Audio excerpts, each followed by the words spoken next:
He's not your usual orphan, rather, he's a metahuman adapting to the changes occurring in himself and the world around him as the magical era starts. He embarks on a journey with his adorable young sister, Xiao Yu, to rise above the ranks. Episode 1. A woman is seen carrying a baby late at night while it is storming outside. Due to the presence of suspicious-looking men, she hides somewhere and sings a lullaby to her baby. She claims she is unable to return home. Fortunately, a kind lady offers to provide her with overnight refuge for the sake of the baby. The mother hands her infant to the lady, saying that she is going to get some medicine and is never seen again. There is a significant time jump of about 18 years. Some sort of Chinese event is going on and we meet our main character, Lu Shu, hanging out with a girl who appears to be his sister, Xiao Yu. They both leave to see a show. Lu Shu makes his way to the front where he miraculously absorbs the performer's fire. He briefly teleports to another realm and then returns. No one appears to have noticed anything. However, it is worth noting that he is wearing the same pendant as the infant from the first scene. Lu Shu is confused about the performer and his abilities. When the event is over, his sister wants to meet the performer so they may learn fire skills from him and try to make money from it. They sneak behind the scenes and observe a crime scene. A tranquilizer is fired at the performer. Lu Shu and his sister panic and are apprehended. The agents explain that the act was unapproved, which is why they are interrogating the performer, but Lu Shu is skeptical. He makes the typical, quote, "We were looking for the restroom" excuse, and the agents let them leave. As soon as they go outside, they are approached by a mystery person named Zhe Wei, who inquires about what happened backstage. Lu Shu ignores him while walking past him as if he doesn't exist. He examines the entire incident and comes to the conclusion that the fireman was using powers, which enraged a certain group. Lu Shu wants to figure out what's going on, but his line of thought is interrupted by Xiao Yu. She apparently escaped from an orphanage and is now living with Lu Shu, so they are not related. According to the news, people with superpowers are appearing everywhere.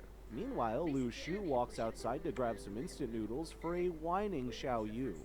On his way, he recalls his days in the orphanage when Xiao Yu was always there for him. Preoccupied with his thoughts, he gets run over by the truck and bleeds on the road while his mother's lullabies start playing in the background. His body levitates in the air while his necklace illuminates. A surge of power travels through his entire body, and he awakens as if nothing had occurred. He feels no pain and wonders whether he has gained superpowers or something. He then casually goes into the grocery store with his face covered in blood, and he discovers that every time he instills unpleasant feelings in the other person, his score rises as if he were playing an RPG. He gives the noodle to Xiao Yu and heads to the shower. A menu page appears before his eyes and takes him to a different universe where the lullaby starts playing again. He realizes he has really hit the jackpot. Later that night, he learns that someone ignited a fire in the city center. He leaves the house on instinct and encounters some men in black. However, he is afraid because now that he has abilities, he knows he is on their radar as well. Episode 2. Fortunately, he is smart enough to know how to put on a dumb face. His excuse works just like the last time. Once home, Lu Shu wonders why his instincts led him to the rooftop where those guys were headed, as if he can feel them. Back home, Xiao Yu refuses to believe that Lu Shu has any superpowers. In his room, he wonders why he has no proof of his power. From the scores he had gathered so far, he buys another item that looks like some sort of spiritual energy. He eats it, gets teleported into another universe like usual, and returns with a new ability unlocked.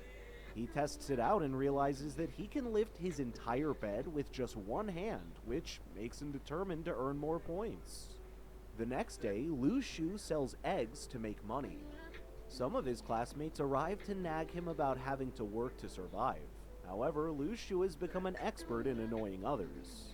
This is when he sees a girl named Chao, who makes his heart skip a beat.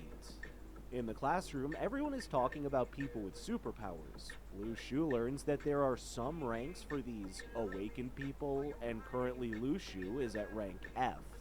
However, he couldn't care less about ranks as long as he can make more points. Suddenly, they hear the news that a boy from 7th grade, Lee Ki, has unlocked superpowers. He had a fight with a teacher, and now he's on the roof threatening to push a faculty member down. Owing to his smart and quick thinking, Lushu distracts Lee Ki while the police rescued the poor staff member.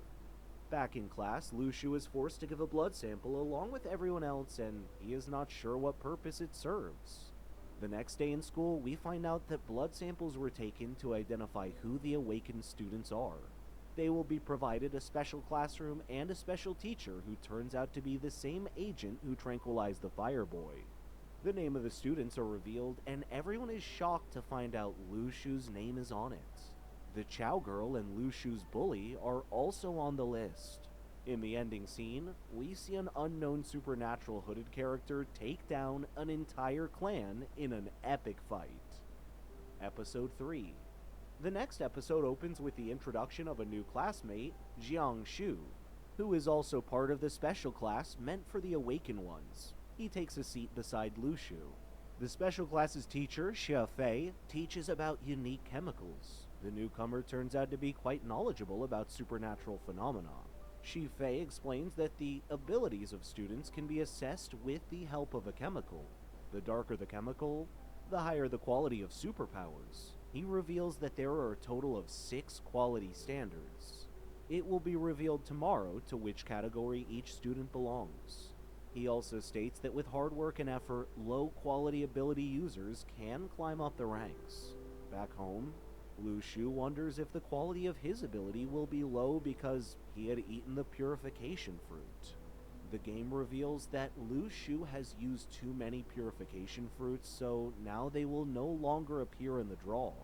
Instead, he gets a stinky tofu.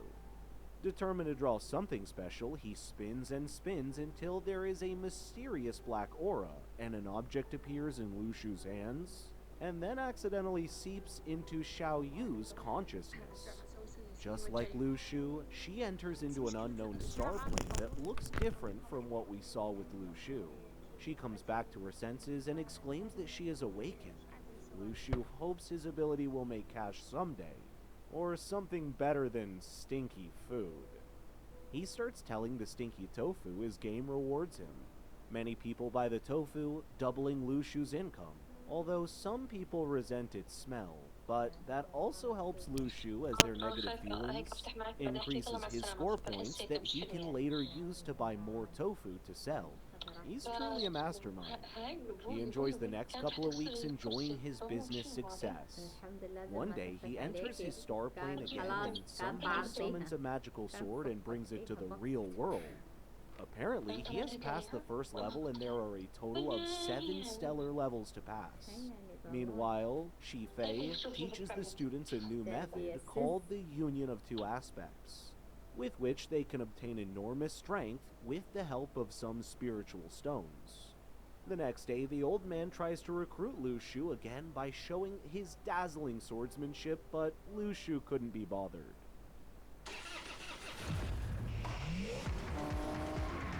Beide wird Geschichte geschrieben. Also Zeit für ein ehrliches Bett. Manta Manta, 2. Teil. During the lunch break, Lushu finds out from Jiang about the Tianluo Foundation, which is home to a few of the strongest people in the country from a specific land. They appear to be setting a trap for the awakened. That night, Lushu senses a strange presence. A couple of people arrive in front of the house of the old swordsman. A boy enters the house, and it seems like he's a part of the Tianluo Di Wang organization and wishes to recruit the old man due to his splendid talent. The old man calmly declines the offer, calling Tianluo just a bunch of conquerors. At this response, the boy leaves with a clear threat. When he leaves, he catches Lushu peeping from the window, but chooses to ignore it. After realizing that the old man has relations with some of the really strong men, Lushu agrees to train with him. They both surprisingly get along quickly. Episode 4. The next day, everyone finds out that more awakened individuals are ganging up to commit crimes. Lushu tries taking quick glimpses at Chow, who has become the popular girl, even in the special class due to her high-quality abilities. The old man agrees to tutor Xiao Yu if Lu Shu trains under him. He brings some weights that Lu Shu must wear from now on to start his proper training.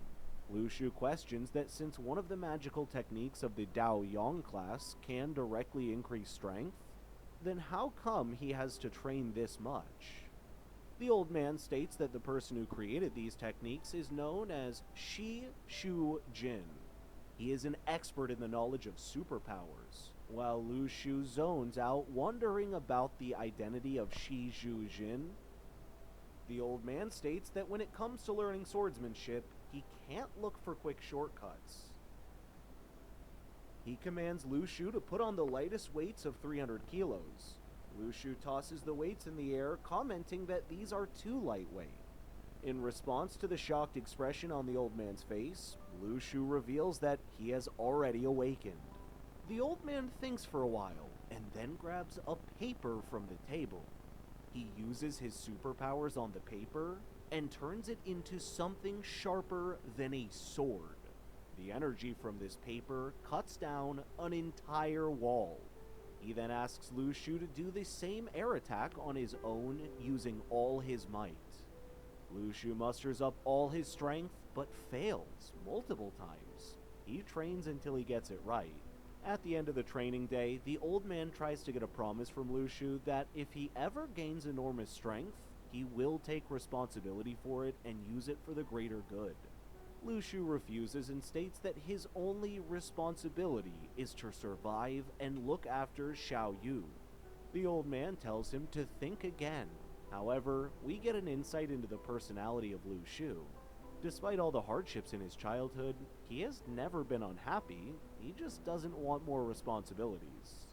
The next day, in Lu Shu's absence, a mysterious man arrives. He's the same powerful guy that the old man had mentioned to Lu Shu during the training.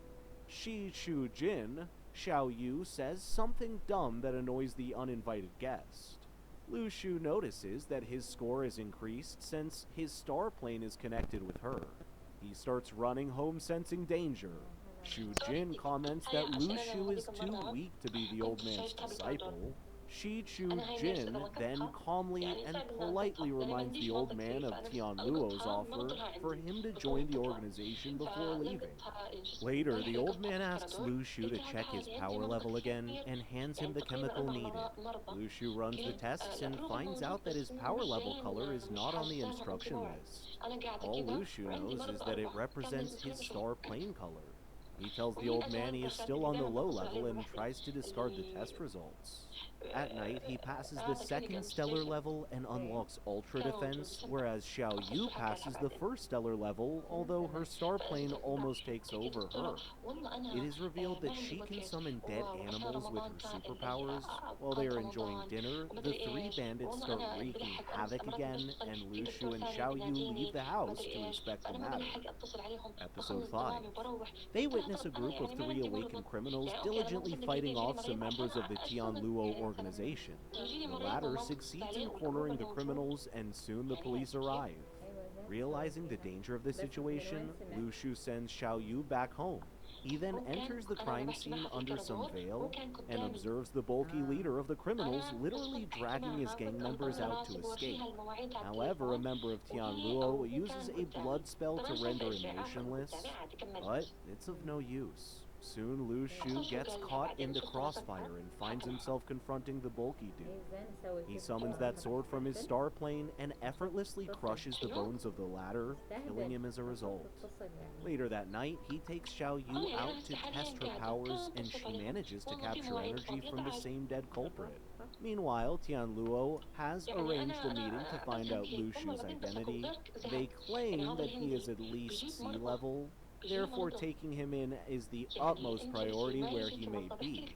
Little do they know that this sea-level awakened expert is selling stinky tofus and earning points by getting on people's nerves. Episode 6. Xiao Yu randomly wakes up one night and materializes the energy of the culprit into an actual figure. scaring Luciu. She claims that not only can she control his body, but she can also see his memories. Apparently, before dying, he had hidden a huge sum of money in the nearby mountains, and Xiao Yu wants to go look for it. Luciu refuses to go along with her plan. She tries to emotionally manipulate him, but fails. At school, Luciu finds out that the Spirit Stones have arrived, and their director is getting replaced. It appears that the new director is a B-level Tianluo member, Director Li, and Luciu recognizes him. The former also senses something in the crowd, but chooses to ignore it.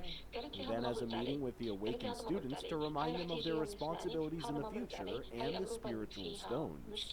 After that, he gives them the example of the mysterious guy who killed a D-level criminal, not knowing the guy is right in front of him. Later, Luciu receives 2 spiritual stones and plans on selling them. Director Li meets the old man because he thinks the mysterious sea-level guy is from his association because he can wield the sword. He warns them of some skeletons that have resurrected out of nowhere from the ruins. Episode 7. The awakened students are called by the school to visit the ruins and inspect the situation, which will give them experience. Luciu trains in his star plane at night while annoying others during the day. Eventually, his class rep challenges him to arm wrestle, but easily loses. Mist starts appearing from the mountaintops, indicating the arrival of skeletons. However, it is revealed that if someone obtains an object called the Eye Matrix, the skeleton will disappear. Everyone starts running downhill, where Luciu and Jiangshu get separated.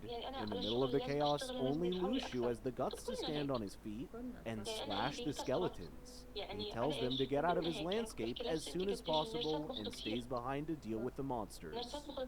Episode 8. While eliminating the targets left and right, Luciu comes across a flare that was shot down by a foreign student who Luciu believes is a spy.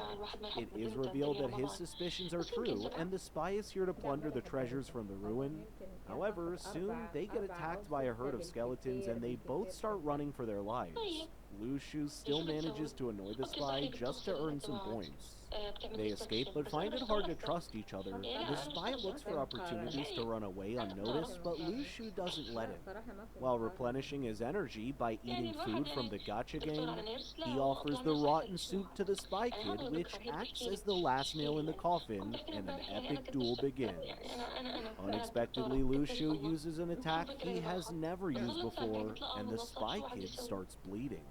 He then leaves and wanders the ruins for days, comes across fruits that he stores for later, and fights off beasts of the night. He runs until he reunites with the other students, who refer to him as their master, as he is the strongest.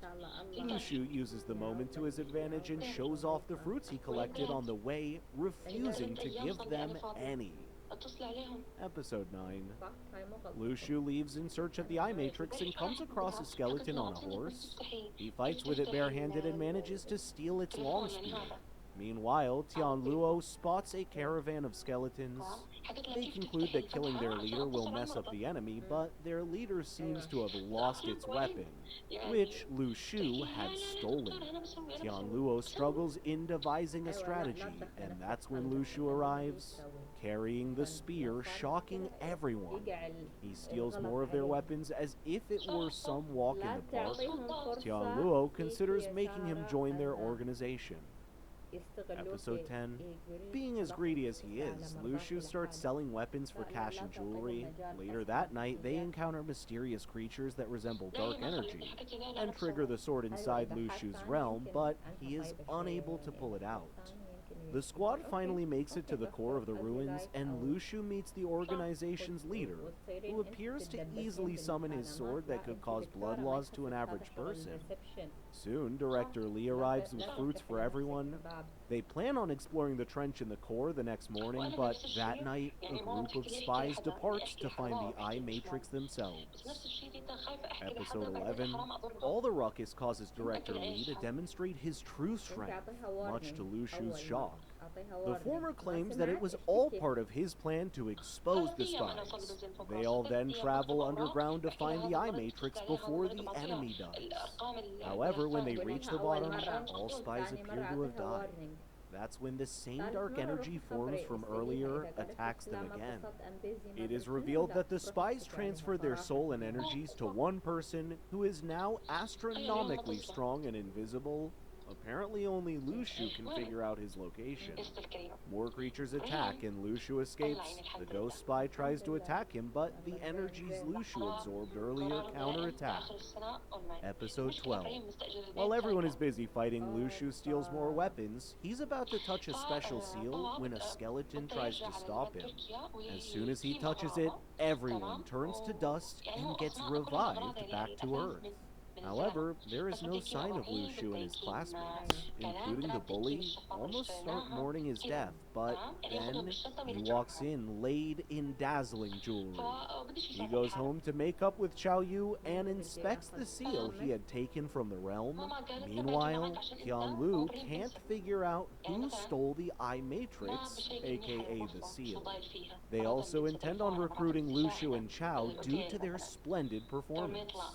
Now that the world has finally returned to normal, Lushu plans on buying a house for Xiao Yu, because that's something they